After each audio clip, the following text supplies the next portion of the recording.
Guys, we got a big pay-per-view this weekend. Former teammates Gilbert Burns and Kamaru Usman are going to be duking it out for the 170 title, and we're talking about that matchup right now.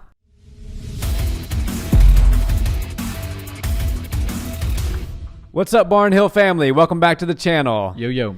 Guys, we want to thank you all so much for watching our videos. We ask that you please like, comment, and subscribe. And we want to let you know we're on audio. So wherever you guys listen to podcasts, whether it's Apple Podcasts, Spotify, Podbean, we're there. So we appreciate a subscribe there as well. Thanks so much. Mm-hmm. And so, Nick, this is a great first title fight of 2021. Mm-hmm. These aren't just former teammates, right? These are former really close friends. Right. These are guys who their children know each other's names. Their children go to each other's birthday parties. They were primary sparring partners under the watchful eye of Henry Hooft. These guys know each other intimately, and every time you have that sort of relationship and then they end up fighting, I always find it very intriguing when the guy calling out the champion, in this case Burns, is chomping at the bit for the fight. Yeah. It tells me that he's seen something in the training room. He's seen something in their training session, felt something. He feels like he absolutely knows the answer to beat Usman and is really clamoring for this fight. Yeah, and they have the two right guys fighting for the title. No doubt. I think Kamaru Usman is right now probably the most dominant fighter, especially with Khabib not, returning anytime soon. Kamaru Usman's probably the most dominant fighter, definitely champion in the sport, and he's looked so good in his last few performances. I know that Gilbert Burns has also kind of looked just like an absolute world beater, but Kamaru Usman is still the guy at 170, and it's hard to bet against him. But if you are kind of looking for somebody to get behind, if you want to see Usman fall, Gilbert Burns is the best bet for you to possibly make. Gilbert Burns, the pressure he puts on, ridiculous. And like you said, I completely agree that they felt each other a lot. And while we as the audience and the public don't know who's going to win this fight, I personally believe between the two of them, they have an idea as to who's probably going to win this fight. Yeah, and this is very interesting because Kamaru has, now gone to Colorado. Mm-hmm. He's doing this camp with Trevor Whitman, his main training partner. It appears certainly in the Road to the Octagons that I've watched is Justin Gaethje, which is a fantastic training partner. Trevor Whitman is a world-class coach. He's a championship-level coach. So is Henry Hooft. Yeah. The only issue here, and you're right, Kamaru has been probably the most dominant champion next to Khabib over the last several years. Yeah. He not only beats his opponents, he dismantles them in every aspect possible and makes them want to give up. It's almost like more impressive than a quick knockout, some of his victories. And what he said one time, maybe a couple of fights ago, is he goes, I don't want to just first round knock out my opponents. I want to beat them down for 25 minutes during these title fights to where they don't even want to fight me again. They just want to wait until somebody else has the belt, and then they can try to contest for it again. And that's scary. But if you've ever gone with somebody and you know that, you don't win any exchanges with them and they just kind of manhandle you for as long as you work against them, when it comes time to pick a partner, you're not looking at that guy. Or then if coach pairs you up with them, you're like, oh boy, here we go. You're going to be the nail today instead of the hammer. Yeah, for sure. And, and Usman has absolutely embodied every aspect of what a dominant champion is. He is the true Nigerian nightmare. Yeah. Here is the potential downfalls for Usman. And I went back last night in preparation of this video and watched the Covington versus Usman video. Such a good fight. One of the best fights. I had forgotten how good that fight was. And it had big fight feel around it. You remember, Colby's able to, evoke and poke and prod and do things that makes not only his opponent angry and get him fired up, but the pretty crowd, much all of the general public. Yeah, exactly. So when that one started, I was feeling it like a Conor fight. Oh yeah. No, that one definitely had the buzz in the air for sure. For sure. And this is what I saw. I saw an absolute dominant champion that is got the heart of a warrior. Yeah. Usman is an absolute warrior.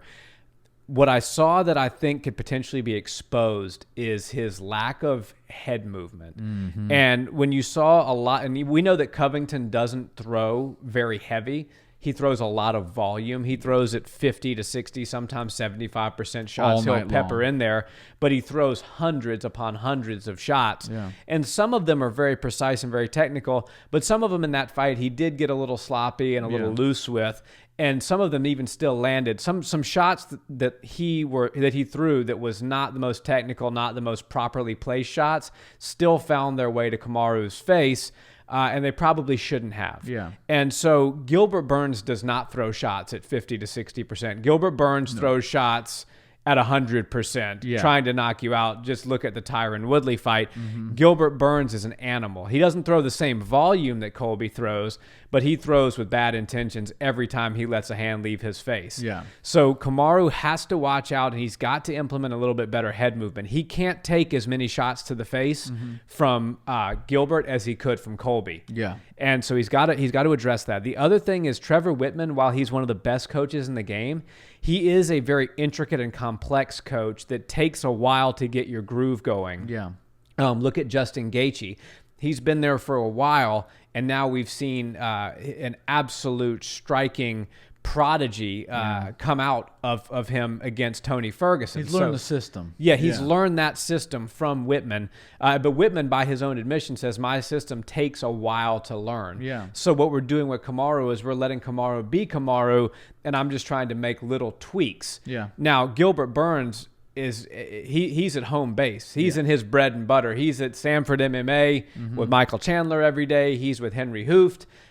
He's right in his comfort zone. So I'm concerned a bit. We've seen fighters when they switch camps early, they can have it can be a great career move long term, but it can be a bad career move in the short term. Yeah. So I'm wondering if that's going to come into play here for Usman. What do you think? Yeah, this is a very interesting one because Kamaru didn't leave Henry Hooft with any bad blood, and him and Gilbert haven't really gotten vicious with each other or anything like that. So it's not one of those types of fights. It's purely skill versus skill.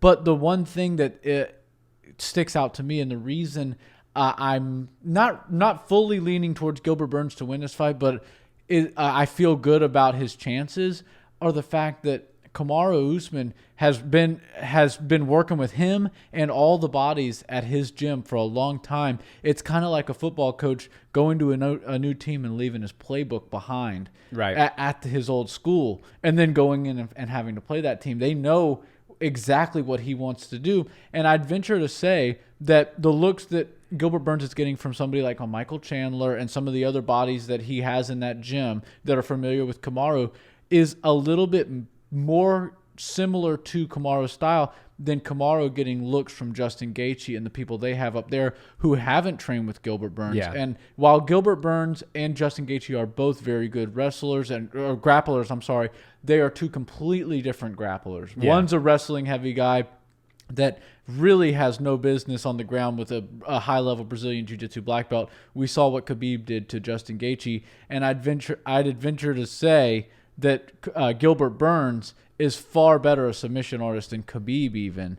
Yeah. So, you're not going to get the same sort of jiu-jitsu style looks and submission attempts from Justin Gaethje that you would get from a Gilbert Burns. But while you will see a lot of heavy grappling and wrestling in the wrestling form come out of Kamaru Usman, Gilbert has people like Michael Chandler and those types of bodies. So I think that as far as camps go and game planning, Gilbert Burns has an advantage there. While Trevor Whitman's the best guy you could possibly have in your corner, Henry Hooft is right there with him, and Gilbert Burns has the entire team that Kamaru Usman has been exchanging ideas with and gaining and taking things from for a long time. Yeah. So it is very interesting to me. I think the coaching and the game plan is going to play a major role. Yeah, well, I would say that Trevor Whitman and Henry Hooft are on the same level as far as caliber of coaching goes. Me too.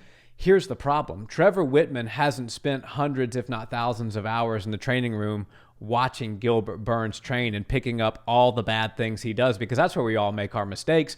We go in there to learn, we try things that we're not good at, and we get better at them, and then you see the finished product on TV. But there's a lot of learning, there's a lot of tapping, there's a lot of getting beat up, and a lot of losing that goes on, even with champions. People don't realize that. Like, people that have UFC gold straps do a hell of a lot of tapping in the practice room. And that's the thing is, if you're a really good jiu-jitsu fighter, you could be the world champion, or Israel Adesanya, perfect example. Israel Adesanya, when he gets on the jiu-jitsu match with Andre Galvo, taps, like a tap dancer, an unlimited amount of time.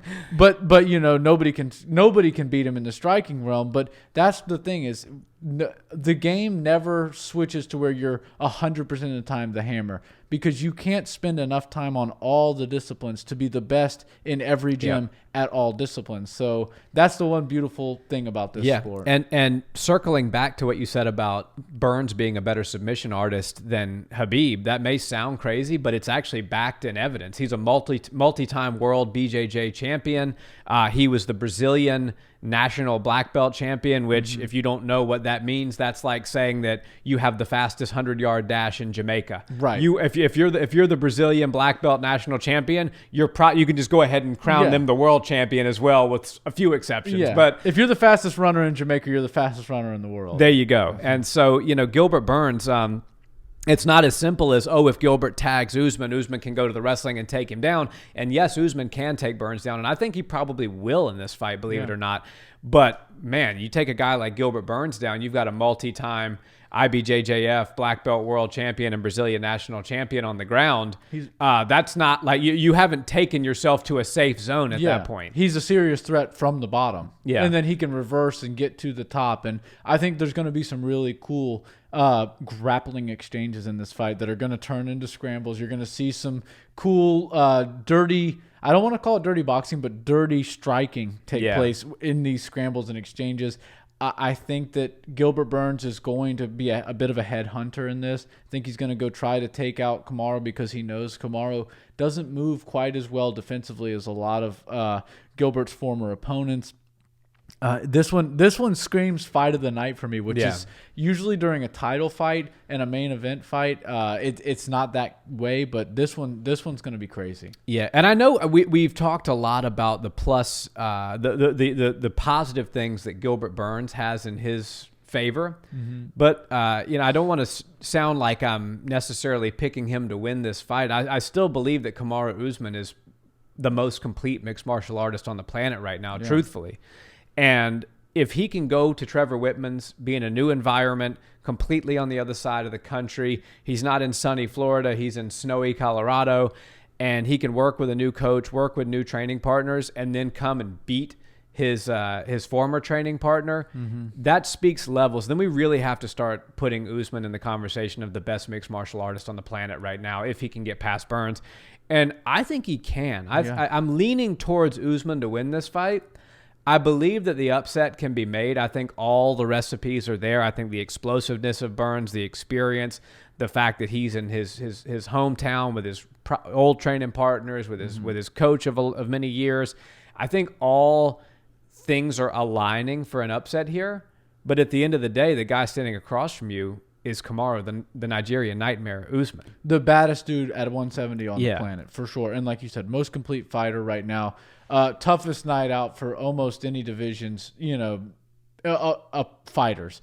Basically, if Gilbert Burns can't get this done, nobody can get it done. What the boys in the back at 170 are going to have to do is they're going to have to huddle up and fight each other and figure out who the next best option is. Because right now, or Hamzat comes and starches Leon Edwards, and then they give him the shot. But that's easier said than done, for sure. But when Colby Covington fought Kamaru Usman, he was the right guy in there. When Gamebred Masvidal, he came in on short notice, but with his skills and his merit, he was the right guy to step in. So now we've got Gilbert Burns. We know he's the right guy, and if he can't get it done, then we're gonna have to figure it out. And one thing I will say is, if Kamaru Usman dominates Gilbert Burns, and while they figure out what happens with that division next, I personally believe that this could be the chance, because keep in mind, Israel Adesanya and Kamaru Usman are very close friends. They have no interest in fighting each other. They've both said that, and we're not going to see that happen. They're friends. They have the the African from the same country, continent behind them, and you're not going to see those two mix it up. But if Israel moves up to 205 and maybe decides that that's where he's going to hang out for a little while, we could very well see Kamaru move into being one of the most dominant fighters the world's ever seen, take on a champ status, because I'll be completely honest, he's got the body type of a 185er, and I think he matches up really well against a lot of the top. If you said Kamaru Usman's fighting the winner of Costa versus Whitaker for the 185 belt, my early money would be on Kamaru to win that fight against either one of those two. Apparently he's a plus 200-pound body, and he looks like, he looks like $1 million. He looks like he was carved out of stone, and I'm blown away that he can make 170. Me too. But Gilbert Burns too. Really, these are the fact that Gilbert Burns ever made 155. Which, side note, by the way, nothing to do with this video. Dan Hooker knocked out Gilbert Burns. Dan, please move up to 170. Right, you have the length. All signs are pointing to that being a good career move. Yeah, and it's a long call, and it's a long shot. But if Dan Hooker moves up to 170, Gilbert Burns able to take the title from Kamaru Usman, and Hooker's able to get a win or two at 170, regardless of who it's against, because it's going to be a co-main or main event, and it's going to be against a top 10 guy more likely than not. Dan Hooker could wind up fighting for a title at 170 against Gilbert Burns, a guy who he's already beat before. So crazy things in this sport have happened, and even though he just lost in horrible fashion to Michael Chandler, he could wind up in a title fight, and his days of chasing UFC gold are certainly not behind him. I think that's the right route for Dan Hooker. That's just a side note on this video. Side note, circling back to Burns and Usman, I guess we could give just a preliminary prediction. Yeah, the fight's coming up in a couple days, so we might as well predict. I even with all the disadvantage and everything I laid out, I still just think Kamaru Usman's one of the most complete martial artists on the planet right now. And I think he's a true champion, and true champions find a way to get it done in the face of adversity. And I think he's going to grind out a very tough, unanimous decision win. Yeah. Kamaru Usman always, in these last few fights, has kind of gone through wars. And he wins them in clear fashion, and he dismantles his opponents and makes them look like they don't belong after a little while. But I think this is going to be an absolute war. And I usually don't pick against the champions, and he's probably the favorite. But I think Gilbert Burns is going to get it done. I think they have too much information on Kamaru, and while he also has felt Gilbert just as much as Gilbert has felt him, I think the coaches, the perspective from outside of the cage, the people watching their sparring sessions, watching their motions, that also plays a role. When you're a fighter or when you're in anything, you have your perspective, and your opponent has his perspective. But then all the eyes around you also get to see what's happening from a different perspective. And sometimes watching a game like that, or that's why in football you have the coordinators up top, way up there, watching the fight from down low. No, true. It's very different than what the quarterback's seeing. And while they have the best view, these guys are seeing the whole thing. Yeah. And I think that Gilbert Burns has that advantage with Henry Hooft, a brilliant mind in the sport, and all the coaches and teammates that they have down there. So I think the game plan and the coaching staff and all of the time that they've spent on the mats together is going to play a major role. And I think we're going to see Gilbert Burns get a split decision victory. Split decision victory. Guys, let us know in the comments. It's not often that the Barnhill brothers disagree on a prediction, but we have disagreed on this one, so settle it for us in the comments. And as always, thank you so much for watching. Please like, comment, and subscribe, and check us out on audio where you listen to podcasts. Enjoy the fights, guys, and have a great week. Peace.